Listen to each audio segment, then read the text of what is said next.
વિદ્યાર્થી મિત્રો, આજે ધોરણ 10 સામાજિક વિજ્ઞાન પાઠનું નામ છે આપણે કુદરતી સંસાધનો. આગલા ભાગમાં આપણે કુદરતી સંસાધનો વિશે આપણે જોઈએ. બરોબર, કુદરતી સંસાધન એટલે શું? બરોબર, કુદરતી સંસાધનો કેવા છે, કુદરતી સંસાધનોનો ઉપયોગ, બરોબર, એ આપણે આગલા પાઠ વિડિયોની અંદર જોઈ ગયા. બરોબર, એની અંદર પછી આપણે જોઈશું હવે બીજો ભાગ છે કુદરતી સંસાધનોની અંદર જમીન. બરોબર, તો કે જમીન એટલે શું? તો કે જમીન પૃથ્વીના પોપડાના જે ઉપરનું પાતળું સ્તર છે એને આપણે શું કહી શકીએ છીએ? જમીન કહીએ છીએ. જમીનની અંદર ઘણા બધા તત્વો છે ભરેલા હોય છે. માટીના કણો, તો ભેજ, ધુમ્મસ, આ બધું ભરેલું હોય છે. અને એ જમીન છે એ વનસ્પતિ અથવા વનસ્પતિ સૃષ્ટિને ઉગવા માટે ઉપયોગી સાબિત થાય છે. બરોબર, તો આ જમીન તો આપણે જોઈએ કે હવે જોઈએ જમીન નિર્માણ કઈ રીતે થાય છે. બરોબર, આપણે જોઈએ કે જમીન નિર્માણ પૃથ્વીના ઉપલા પાતળા સ્તરને જમીન કહીએ છીએ, જે વનસ્પતિને ઉગવા માટે ઉપયોગી સાબિત થાય છે. અને પૃથ્વી પરના જે અલગ અલગ નાના મોટા કણોનું બનેલું છે. બરોબર, એની અંદર ખનિજો, ધુમ્મસ, ભેજ અને હવા ભરેલી હોય છે. બરોબર, અને જમીન ધોવાણ જે જમીનનું નિર્માણ જે અલગ અલગ પ્રકારના ખડકોના નિર્માણ અને ખોવાણથી ધોવાણથી જમીન બને છે. અને ખનિજો અને જૈવિક તત્વોનું આવરણ અને એનું મિશ્રણ એટલે આપણે શું કહીએ છીએ? જમીન કહીએ છીએ. અને એ જમીનની અંદર વનસ્પતિના વૃદ્ધિ અને વિકાસ માટેની કરવાની ક્ષમતા છે એ જમીન ધરાવે છે. બરાબર, આ જમીન નિર્માણ આપણે જોઈ ગયા કે ઉપરનું પાતળું સ્તર એ જમીન તરીકે આપણે ઓળખીએ છીએ. બરાબર, એના નિર્માણ અને ખવાણ જે ખડકોના નિર્માણ અને ખવાણ દ્વારા ધોવાણ દ્વારા જમીનનું નિર્માણ થાય છે. વનસ્પતિને ઉગવા અથવા વૃદ્ધિ અને વિકાસ માટે જમીન છે ફાયદાકારક થાય છે. બરાબર, હવે જોઈએ આપણે જમીન કે આપણે જોઈ ગયા જમીન કોને કહીએ છીએ? તમને પ્રશ્ન થાય જમીન નિર્માણ તો કેવી જમીન છે? તો કે જમીન છે ભારત પૃથ્વીની પોપડાની અંદર કદે એક સરખી જમીન જોવા મળતી નથી. બધી જગ્યાએ એક સરખા સેન્દ્રીય તત્વો કે પદાર્થો જોવા મળતા નથી. તો આમ એને માતૃ ખડક તરીકે વનસ્પતિ માતૃ ખડક દ્વારા વનસ્પતિના ઉગવા માટે અલગ ફાયદો ધરાવે છે. અને ખડકોના મૂળ ખડકોને ઘસારણ ધોવાણ દ્વારા અલગ અલગ પરિબળોને તોડીને તેમાં બારીક ભૂકો બનાવે છે. અને આ ચૂર્ણ છે બારીક ભૂકો એટલે કે આપણે કહીએ ચૂર્ણ ભૂકી બને છે, જે એ વનસ્પતિના વૃદ્ધિ અને વિકાસ માટે એ ઉપયોગી થાય છે. અલગ અલગ પ્રકારના જે જીવો છે, બરોબર, અલગ અલગ પ્રકારના જીવો દ્વારા જીવજંતુના વિઘટન અને સળવાથી બનેલા જીવો છે મૃત્યુ પામતા હોય, અલગ સેન્દ્રીય કચરો છે એ સળવાથી જે જમીન નિર્માણ થાય છે અને વનસ્પતિના વિકાસમાં મહત્વની ભૂમિકા ભજવે છે. બરોબર, પરંતુ જમીનના નિર્માણમાં સૌથી મહત્વનો ફાળો છે એની આબોહવા ભાગ ભજવે. શું ભજવે છે? જમીનના નિર્માણમાં આબોહવા છે એ વ્યાપક ભાગ ભજવે છે. કે જેવી આબોહવાના હોય એવા આબોહવાના વિવિધ પ્રકારના વિભાગોમાં વિવિધ પ્રકારની જમીનો જોવા મળે છે. તો બરાબર, તો આપણે જો જમીન નિર્માણ કઈ રીતે જમીન થાય પછી એને કારણે અલગ અલગ જમીનના પ્રકારો પડે છે. જેમ આબોહવા છે તો પહેલે આપણે જે ભારતીય જમીનના પ્રકાર છે કોને ભાગ પાડ્યા? તો આપણો ભારતની અંદર ભારતીય કૃષિ સંશોધન પરિષદ દ્વારા, બરાબર, Indian council agricultural research ICAR Indian council agricultural research દ્વારા, આનું ફૂલ ફોર્મ થાય ઇન્ડિયન કાઉન્સિલ એગ્રીકલ્ચરલ રિસર્ચ દ્વારા ભારતની જમીનને કુલ 8 વિભાગમાં વહેંચવામાં આવી છે. 8 ભાગ પાડવામાં આવ્યા છે. એ 8 ભાગની અંદર પેલો ભાગ કાપની જમીન, બરોબર, કાપની જમીન, રાતી જમીન, કાળી જમીન, લેટેરાઇટ કે પડખાવ જમીન, લેટેરાઇટ જમીન જે પડખાવ જમીન તરીકે પણ ઓળખવામાં આવે છે, રણ પ્રકારની જમીન, પર્વતીય જમીન જોવા મળે છે અને જંગલ પ્રકારની. આમ કુલ 8 પ્રકારમાં ભારતની અંદર જમીનને વહેંચવામાં આવેલી છે.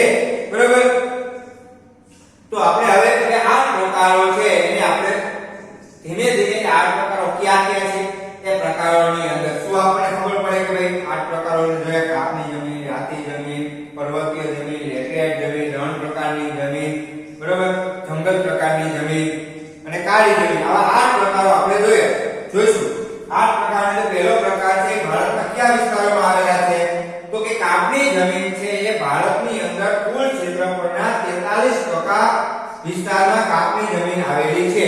અને આ કાપની જમીન છે એ નદીઓના દ્વારા જે નિક્ષેપિત કાપને કારણે આભારી છે. મોટી મોટી નદીઓ છે એ નદીઓના પાણી દ્વારા જે કાપ ભેસવાઈને આવે છે અને એના દ્વારા કાપની જમીનનું નિર્માણ થાય છે. જેવી કે બ્રહ્મપુત્રના કીટ પ્રદેશથી સતલુજ નદીનો પ્રદેશ, જે દક્ષિણ ભારતમાં નર્મદા, તાપી આવી નદીઓ છે, ગંગા, યમુના જે નદીઓ છે, આ બધી નદીઓએ પોતાના મુખ ત્રિકોણ પ્રદેશ બનાવ્યા છે.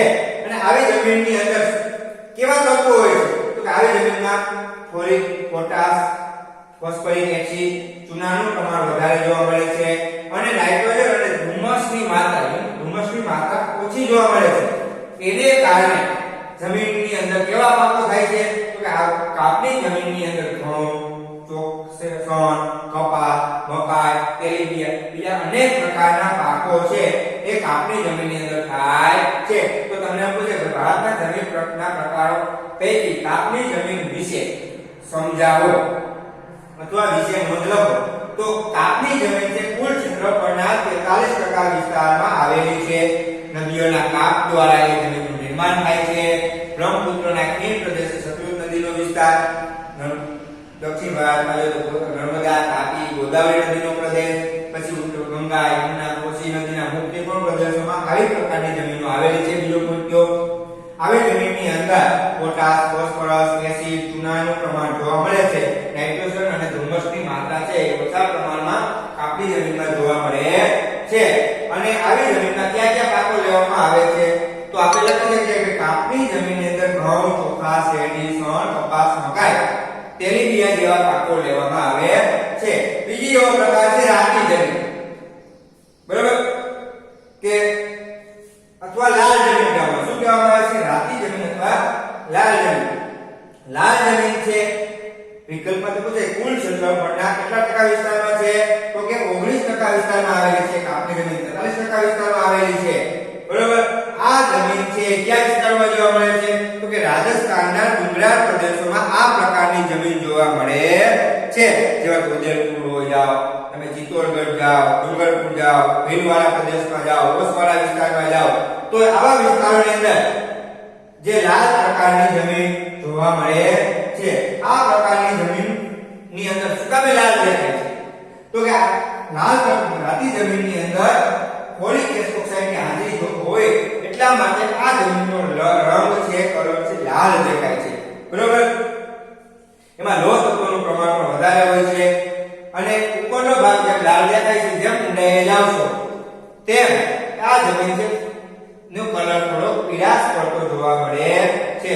અને આ પ્રકારની જમીનની અંદર મેગ્નેશિયમ, ફોસ્ફેટ, નાઇટ્રોજન, પોટાશ ની થોડી ઉણપ જોવા મળે છે. એટલે જે પાણી છે એ શોષવાની શક્તિ વધારે હોય એટલા માટે એની અંદર અમુક પ્રકારના પાકો જેવા લેવામાં આવે છે જે ઓછા પાણીની જરૂરિયાત હોય એવા પાકો આમાં લેવામાં આવે છે. તો એવા પાકો કેવા તો કે બાજરી, કપાસ, જુવાર, મકાઈ, અળસી આવા પ્રકારના પાકો છે. પછી લાલ જમીનની અંદર સૌથી વધુ પાકતી હોય પાકો જાત હોય તો બટાકા છે, બરોબર, મગફળી છે, એવા પાકો છે એ ઉગાડવામાં આવે છે, લેવામાં આવે છે અને ઉત્પાદન પણ સારા એવા પ્રકારમાં થાય છે. ત્યાર પછી આપણે જોઈએ બરોબર કાળી જમીન. પણ આજે આપણે બે પ્રકારના પ્રશ્નો જોવાના છે. કાપની જમીન વિશે નોંધ લખો અથવા રાતી જમીન કે લાલ જમીન વિશે ટૂંકમાં સમજાવો. તો વ્યવસ્થિત આપણે પ્રશ્ન સમજાઈ જાય. બે પ્રશ્નથી કે કાપની જમીન વિશે લખો, 2 માર્ક્સમાં પૂછાય. વિકલ્પમાં પૂછાય કે કાપની જમીન છે કુલ ક્ષેત્રફળના કેટલા ટકા વિસ્તારમાં પથરાયેલી છે તો આપણે 100% વિસ્તારમાં જોઈએ તો 43% વિસ્તારમાં પથરાયેલી છે. અથવા તમે ઘણી વખત નકશામાં આ રીતે પૂછે, બરોબર, બરોબર, તો આપણે કહી દઈએ કે ચોખ્ખું આપણે દર્શાવે કે કાપની જમીન છે 43% વિસ્તારમાં પથરાયેલી છે, બરોબર. તો આપણે જોઈએ કે જમીન કાપની જમીન એમ પૂછે સૌથી વધુ ફોટો આપે અને તમને દર્શાવે પછી આપણે એમ કહે કે આપણે પૂછ્યું બીજી કઈ જમીન કે લાલ જમીન કેટલા ટકા વિસ્તારમાં છે તો 19% વિસ્તારમાં 43% વિસ્તારમાં બીજી કાળી જમીન જોશું એ આવતા પોઈન્ટમાં જોશું કે કેટલા ટકા વિસ્તારમાં છે તો આપણે પૂછે ભાઈ આપેલ ચિત્રમાંથી શોધીને બતાવો કે કાપની જમીન કેટલા ટકા વિસ્તારમાં આવેલી છે કોના દ્વારા જમીનના ભાગ પાડવામાં આવ્યા છે તો કે સંશોધનના ICAR Indian council agriculture research દ્વારા જમીનના 8 પ્રકાર પાડવામાં આવ્યા છે અથવા પૂછાય કે ભારતના જમીનના કેટલા ભાગમાં વહેંચવામાં આવી છે તો જમીનના 8 ભાગમાં વહેંચવામાં આવી છે બરાબર કાપની જમીનમાં કેવા પાકો ઉગાડવામાં આવે છે તો કે ઘઉં ચોખા શેરડી શણ કપાસ મકાઈ જેવા પાકો ઉગાડવામાં આવે છે કયા તત્વોની માત્રા ઓછી હોય છે તો કે નાઇટ્રોજન અને હ્યુમસની માત્રા ઓછી જોવા મળે છે કયા તત્વોની માત્રા વધારે જોવા મળે છે તો કે પોટાશ ફોસ્ફરિક એસિડ અને ચૂનાનું પ્રમાણ પણ વધારે જોવા મળે છે બરોબર એવી રીતે લાલ જમીન છે એના કેટલા ટકા વિસ્તારમાં છે તો કે 19% વિસ્તારમાં લાલ અથવા રાતી જમીન આવેલી છે કયા ભાગમાં જોવા મળે છે તો કે રાજસ્થાનના ડુંગરપુર ભીલવાડા ચિત્તોડગઢ બરોબર ઉદયપુર જેવા વિસ્તારોની અંદર લાલ જમીન જોવા મળે છે કેવા શું કામે લાલ જમીનનો રંગ લાલ છે બરોબર જમીનનો લાલ રંગ હોવાનું કારણ કયું છે તો જમીનનો લાલ રંગ ફોલિક એસિડની હાજરીને કારણે બરોબર ફોલિક એસિડની હાજરીને કારણે એ જમીનનો લાલ છે અને નીચે જતા શું થતું જાય છે પીળો પડતો જાય છે બરોબર કયા તત્વોની ઉણપ જોવા મળે છે તો કે લાલ જમીનની અંદર મેગ્નેશિયમ ફોસ્ફેટ નાઇટ્રોજન પોટાશની ઉણપ જોવા મળે છે કયા પાકો ઉગાડવામાં આવે છે તો કે બાજરી કપાસ ઘઉં જુવાર અળસી જેવા પાકો છે એ લાલ જમીનની અંદર ઉગાડવામાં તો આપણે આજે જમીનના 8 પ્રકારો વિશે જોઈ ગયા 8 પ્રકારોની અંદર જો પ્રશ્ન એવો ઘણી બધું છે જમીનના પ્રકારો